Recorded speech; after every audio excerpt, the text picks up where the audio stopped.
Narito ang iyong pang-araw-araw na horoscope para sa Virgo para sa araw ng March 21, 2026. Ang araw na ito ay nagdadala ng isang napakahalaga at kakaibang pagkakataon para sa mga Virgo upang mas mapagtuunan nyo ng pansin ang inyong mga personal na layunin at ang mga matatagal nyo ng pangarap sa buhay.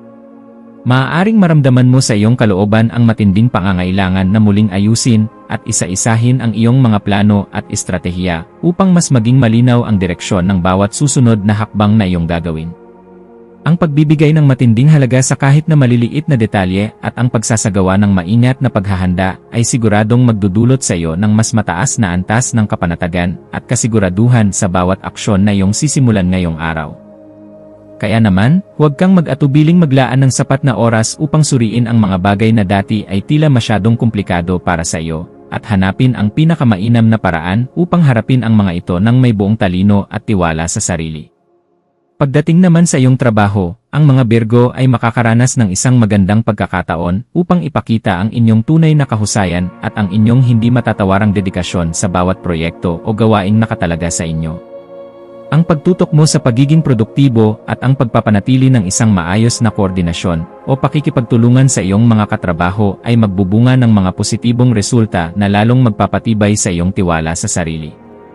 Ang pagiging bukas ng iyong isipan sa mga bagong ideya at sa mga suhestyon ng ibang tao ay malaking tulong upang mas mapabuti pa ang takbo ng inyong mga gawain sa opisina. Sa pamamagitan nito, mas mapapanatili ninyo ang isang maayos, masaya, at magaan na samahan sa loob ng inyong pinagtatrabahuhan na siyang magiging susi sa inyong kolektibong tagumpay. Tungkol naman sa iyong kalusugan, ang mga Virgo ay masuyong hinihikayat na maglaan ng sapat na panahon para sa seryosong pahinga at sa pag-aalaga sa inyong pisikal at mental na kalagayan. Ang pagsasagawa ng mga simpleng ehersisyo sa umaga, ang pagkain ng balanse at masusustansyang pagkain, at ang pagsisiguro na ikaw ay may tamang oras ng pagtulog ay magdudulot sa iyo ng mas mataas na antas ng enerhiya at isang napakalinaw na pag-isip. Kapag maayos ang iyong pakiramdam, mas magiging madali para sa iyo ang humarap sa anumang uri ng hamon na maaaring dumating sa araw na ito. Subukan mo ring isama sa iyong pang-araw-araw na gawain ang mga paraan ng pagpapahinga gaya ng meditasyon o ang malalim na paghinga upang epektibong maibsan ang anumang tensyon o stress na dulot ng trabaho at iba pang obligasyon. Sa usapin ng pera, ang araw na ito ay magbibigay sa iyo ng tamang pagkakataon upang muling suriin at ayusin ang iyong pangkalahatang plano sa pananalapi. Maaaring may mga aspeto sa iyong paggastos na nangangailangan na ngayon ng pagbabago o ng mas masusing pagtingin upang mapanatili mo ang kaayusan ng iyong bulsa at maiwasan ang mga hindi inaasahang gastusin na maaaring sumulpot. Ang pagiging maingat at mapanuri sa pamamahala ng iyong pera, pati na ang paglilista ng iyong mga pinagkakagastusan, ay magdudulot sa iyo ng tunay na kapanatagan ng loob. Ang ganitong uri ng disiplina ay magsisilbing pundasyon para sa isang mas maayos at masaganang daloy ng pera sa iyong hinaharap, kaya simulan mo na ang pagiging masinop ngayon pa lang. Pagdating sa pag-ibig, ang mga Virgo na kasalukuyang may kapareha ay maaaring makaranas ng isang matinding pangangailangan na mas pagtuunan pa ng pansin ang kanilang komunikasyon at ang kanilang emosyonal na koneksyon sa isa't isa. Ang paglalaan mo ng dekalidad na oras upang tunay na makinig sa iyong mahal sa buhay at ang maayos na pagpapahayag ng iyong sariling damdamin ay makakapagpatibay ng husto sa inyong samahan at magdudulot ng isang mas matatag na relasyon. Para naman sa mga single o kasalukuyang nag-iisa, may malaking posibilidad na makatagpo ka ng mga tao na magdadala ng positibong pagbabago at saya sa iyong personal na buhay. Maging bukas ka lamang sa mga bagong pagkakakilala at huwag matakot na ipakita ang iyong tunay na pagkatao sa iba. Isang napakahalagang tema ngayong araw ay ang iyong pagtuklas at pagbibigay ng sapat na pagpapahalaga sa sarili mong mga kakayahan at mga natatanging talento. Ang tapat na pagkilala sa iyong mga lakas pati na rin sa iyong mga kahinaan ay makakatulong sa iyo upang mas maging handa ka sa anumang hamon ng buhay at lalong magpapatibay sa iyong kumpiyansa sa sarili. Subukan mong gumawa ng isang malinaw at konkretong plano para sa iyong mga gagawin at siguraduhing unahin mo ang mga bagay na talagang mahalaga sa iyo.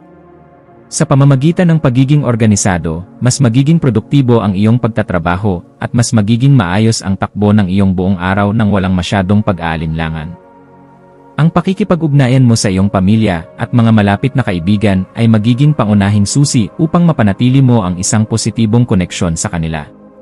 Ang paglalaan ng sapat na oras upang makipag-usap, makinig sa kanilang mga kwento, at magbahagi ng iyong sariling mga nararamdaman ay magdudulot ng isang mas malalim na ugnayan at mas maayos na samahan sa inyong tahanan o bilog ng magkakaibigan. Ang mga simpleng pagkilos ng kabutihan at ang pagpapakita ng tunay na malasakit sa kapwa ay hindi lamang magpapalakas ng inyong relasyon, kundi magbibigay din ng isang espesyal na uri ng kasiyahan sa bawat isa sa inyo, na sadyang kailangan nyo sa araw na ito. Isang aspeto na maaaring magbigay sa iyo ng tunay na ligaya ay ang pagtuon sa mga malikhaing proyekto o mga aktibidad na malapit sa iyong puso. Ang paggamit ng iyong malawak na imahinasyon at talento sa sining, musika, o anumang uri ng gawaing kamay ay magdudulot ng personal na kasiyahan at lalong magpapalakas ng iyong tiwala sa iyong sariling kakayahan. Ang pagiging bukas sa mga bagong ideya at kakaibang pamamaraan ng paglikha ay magpapasigla sa iyong pakiramdam at magdudulot sa iyo ng isang bagong pananaw na maaari mong magamit sa iba't ibang bahagi ng iyong buhay. Huwag mong limitahan ang iyong sarili, hayaan mong lumabas ang iyong pagkamalikhain ng may kalayaan. Ang araw na ito ay tunay na mainam para sa iyong introspeksyon o ang malalim na pagmuni-muni sa iyong mga nakaraang karanasan. Ang pagbibigay sa iyong sarili ng sandali upang suriin ang lahat ng mga aral na iyong natutunan at ang mga hakbang na matagumpay mong nagawa ay makakatulong ng malaki upang mas maging handa ka sa anumang darating na hinaharap. Ang pag-intindi sa mga natutunan mo sa buhay at ang pagkilala sa iyong mga sariling tagumpay, maliit man o malaki, ay magbibigay sa iyo ng isang mas malinaw na direksyon sa buhay. Ang bawat karanasan ay isang hakbang patungo sa mas matalinong bersyon ng iyong sarili, kaya pahalagahan mo ang bawat sandali nito. Sa usapin pa rin ng kalusugan, ang pagbibigay ng halaga sa iyong mental na kalagayan o mental well-being ay sadyang napakahalaga para sa iyong kabuuan. Ang pagsusulat sa iyong talaarawan o journal, ang pagsasagawa ng meditasyon, at ang simpleng pagsasanay ng tamang paghinga ay mga mabisang paraan upang maibsan ang anumang stress at magkaroon ka ng isang napakalinaw na pag-isip. Ang pagkakaroon ng tamang balanse sa pangangalaga ng iyong isip at ng iyong katawan ay magdudulot sa iyo ng isang positibong pananaw at mas mataas na antas ng enerhiya sa bawat araw na darating. Kapag payapa ang iyong isipan, mas nagiging malakas din ang iyong katawan na harapin ang mga pagsubok. Ang pag-aayos ng iyong paligid, gaya ng iyong bahay o ang iyong lugar sa trabaho, ay makakatulong ng malaki upang mapanatili ang kaayusan at maging magaan ang iyong pakiramdam habang ikaw ay kumikilos.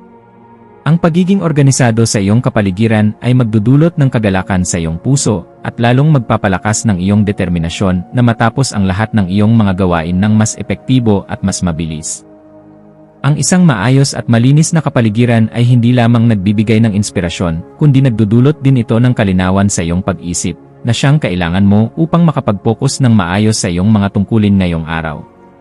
Sa aspeto ng iyong pananalapi, ang maingat na pagsusuri at ang tamang pamamahala sa iyong mga gastusin ay siguradong magdudulot sa iyo ng kapanatagan at isang mas maayos na daloy ng iyong pera. Ang pagiging disiplinado sa iyong pagpaplano at ang pag-ugali na magtabi ng pera para sa iyong kinabukasan ay makakapagbigay sa iyo ng mas mataas na tiwala sa sarili.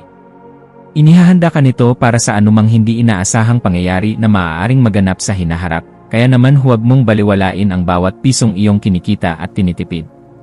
Ang matalinong pagdedesisyon sa pera ay isang mahalagang kasanayan na dapat mong pagyamanin araw-araw. Sa iyong pakikipag-ugnayan sa ibang tao, ang pagbibigay ng sapat na suporta at ang pagkakaroon ng maayos na komunikasyon ay lalong magpapatibay sa inyong mga relasyon. Magdudulot ito ng isang positibong epekto sa iyong pamilya, sa iyong mga kaibigan, at maging sa iyong mga katrabaho sa opisina. Ang isang simpleng kilos ng kabutihan, gaya ng pagtulong sa isang kasamahan o ang pagpapakita ng malasakit sa isang kaibigan, ay makakapagpalakas ng inyong samahan at magbibigay ng kasiyahan sa inyong dalawa. Maging bukas ka palagi sa pagbibigay at maging sa pagtanggap ng tulong mula sa iba dahil ang pagtutulungan ay nagpapagaan ng anumang pasanin sa buhay. Ang araw na ito ay tunay na nag-aanyaya sa lahat ng mga Virgo na kilalanin at ipagdiwang ang bawat isa sa inyong mga personal na tagumpay, gaano man ito kaliit o kalaki sa paningin ng iba. Ang pagpapakita ng sapat na pasensya sa iyong sarili, ang tapat na pagpapahalaga sa iyong pagkatao, at ang pagiging bukas sa mga bagong ideya ay magdudulot sa iyo ng isang mas malinaw na pananaw at mas mataas na kumpiyansa sa iyong kinabukasan. Tandaan mo na ang bawat maliit na hakbang na iyong ginagawa patungo sa iyong layunin ay napakahalaga at nararapat mo itong ipagmalaki dahil ito ay bunga ng iyong sariling pagsisikap at tiyaga. Sa huli, ang mga Virgo ay lubos na hinihikayat na maglaan ng sapat na oras upang masusing suriin ang inyong mga layunin at mga pangarap sa buhay at gumawa na ng mga konkretong hakbang upang matupad ang mga ito sa lalong madaling panahon.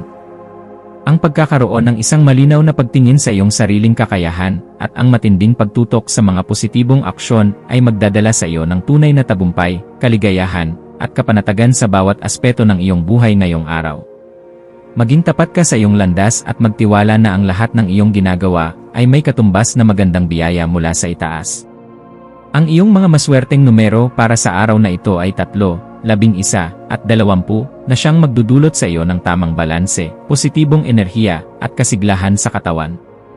Ang iyong maswerteng kulay naman ay asul, na nagdadala ng kapanatagan ng loob at isang napakalinaw na pag-isip, at ang kulay na puti na nagdudulot ng kalinisan, kapayapaan, at kasariwaan sa iyong pakiramdam. Ang iyong maswerteng gawain para sa araw na ito ay ang paglalaan ng oras sa pagbabasa ng isang inspiradong libro, ang paggawa ng isang malikhaing proyekto na matagal mo nang gustong simulan, o ang simpleng paglalakad-lakad sa labas upang makakuha ng sariwang hangin at makahanap ng bagong pananaw para sa iyong araw.